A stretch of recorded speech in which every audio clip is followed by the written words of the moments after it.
ಸಮಾಜವೇ ಒಂದು ವಿಚಿತ್ರ. ಮಾತಾಡಿದರೆ ಮಾತಲ್ಲಿರುವ ತಪ್ಪನ್ನು ಹುಡುಕ್ತಾರೆ, ಮೌನಿಯಾದರೆ ನಿನ್ನನ್ನೇ ತಪ್ಪಾಗಿ ಬಣ್ಣಿಸ್ತಾರೆ. ಇಂತಹ ಸಮಾಜದಲ್ಲಿ ನಾವು ಹೇಗಿರಬೇಕಂದ್ರೆ, ಇನ್ನೊಬ್ಬರ ಬಗ್ಗೆ ತಲೆ ಕೆಡಿಸ್ಕೊಳ್ಳದೆ ನಮ್ಮ ಜೀವನ ನಾವು ನೋಡಿಕೊಂಡ್ರೆ ಅದೇ ಒಂದು ದೊಡ್ಡ ಸಾಧನೆ. ಡಾಕ್ಟರ್ APJ ಅಬ್ದುಲ್ ಕಲಾಂ ಸಾಹೇಬರ ಪ್ರಕಾರ ಯಾವುದೇ ಮನುಷ್ಯ ಜೀವನದಲ್ಲಿ ಯಶಸ್ವಿ ಆಗಬೇಕಾದ್ರೆ ಅವನ ನಿರ್ಧಾರ ಬಲವಾಗಿರಬೇಕು.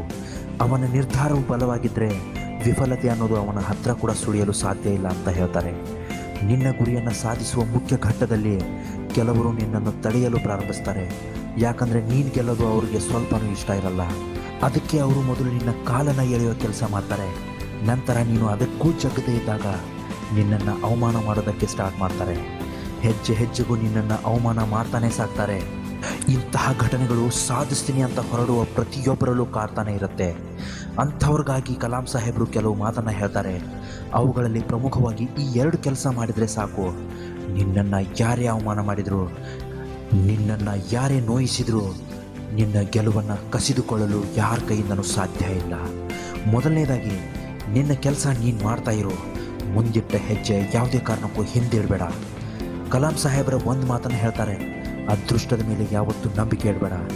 ನಿನ್ನ ಮೇಲೆ ನೀನು ನಂಬಿಕೆ ಇಡು. ನಿನ್ನ ಆತ್ಮಬಲದ ಮೇಲೆ ನಂಬಿಕೆ ಇಡು. ನಿನ್ನ ಕಠಿಣ ಪರಿಶ್ರಮದ ಮೇಲೆ ನಂಬಿಕೆ ಇಡು. ಯಶಸ್ಸು ತಾನಾಗಿ ನಿನಗೆ ಸಿಕ್ಕೇ ಸಿಗತ್ತೆ ಅಂತ ಹೇಳ್ತಾರೆ. ಯಾರೇ ನಿನ್ನನ್ನು ಅವಮಾನಿಸಲಿ, ನಿಂದಿಸಲಿ, ನೀನು ಮಾತ್ರ ಮುಂದಿಟ್ಟ ಹೆಜ್ಜೆ ಹಿಂದಿಡಬೇಡ ಅಂತ ಕಲಾಂ ಸಾಹೇಬರು ಹೇಳ್ತಾರೆ. ಒಮ್ಮೆ ನೀನು ನಿನ್ನ ಕೆಲಸದ ಮೇಲೆ ಗಮನ ಇಟ್ಟು ಕೆಲಸ ಮಾಡಿದರೆ ನಿನಗೆ ಗೆಲುವು ಸತಸಿದ್ಧ. ನಿನ್ನ ಗೆಲುವನ್ನು ಅವರು ನೋಡಿದರೆ ಅವರು ನಿನ್ನನ್ನು ಅವಮಾನಿಸೋದಿರಲಿ, ನಿನ್ನ ಮುಖ ಕೂಡ ನೋಡೋದಕ್ಕೆ ಭಯ ಪಡ್ತಾರೆ. ಎರಡನೇದು, ಅವಮಾನಿಸುವವರು ಅವಮಾನಿಸಲಿ, ನೀನು ಮಾತ್ರ ಎಲ್ಲರನ್ನ ಕಡೆಗಣಿಸು. ಒಂದು ಮಾತಿದೆ, ನಾಯಿ ಬೊಗಳಿದ್ರೆ ದೇವಲೋಕ ಹಾಳಾಗುತ್ತಾ ಅಂತ. ಅದು ನಿನ್ನನ್ನು ಹೆಜ್ಜೆ ಹೆಜ್ಜೆಗೂ ಅವಮಾನಿಸ್ತಾರಲ್ಲ, ಅಂಥವ್ರನ್ನ ನೋಡಿಯೇ ಹೇಳಿರಬೇಕು, ಬದುಕು ಎಷ್ಟೇ ಕಷ್ಟ ಎನಿಸಿದರೂ ಬದುಕಲೇಬೇಕು. ನಿನಗಾಗಿ ಅಲ್ಲದಿದ್ದರೂ ನಿನ್ನವರಿಗಾಗಿ, ನಿನ್ನ ಕನಸುಗಳಿಗಾಗಿ, ನಿನ್ನ ಜವಾಬ್ದಾರಿಗಳಿಗಾಗಿ ಬದುಕಲೇಬೇಕು.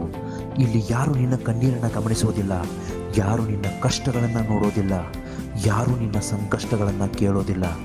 ನಿನ್ನ ಶಕ್ತಿ ಏನು ಅಂತ ಅಂತಹ ಜನರಿಗೆ ನೀನು ತೋರಿಸಿಕೊಡು.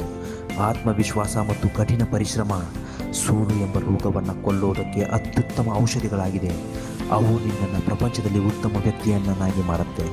ಕೊನೆಗೊಂದು ಮಾತು, ಇತರರಿಗಾಗಿ ನಿನ್ನ ಸ್ವಂತಿಕೆಯನ್ನು ಬಿಟ್ಟುಕೊಡ್ಬೇಡ. ಯಾಕಂದರೆ ಈ ಪ್ರಪಂಚದಲ್ಲಿ ನಿನ್ನ ಪಾತ್ರ ನಿನಗಿಂತ ಚೆನ್ನಾಗಿ ನಿಭಾಯಿಸುವುದಕ್ಕೆ ಯಾರ ಕೈಯಿಂದಲೂ ಸಾಧ್ಯ ಇಲ್ಲ. ಇಂಥ ಕಂಟೆಂಟ್ ಜೊತೆ ನಾಳೆ ಮತ್ತೆ ಸಿಗ್ತೀನಿ.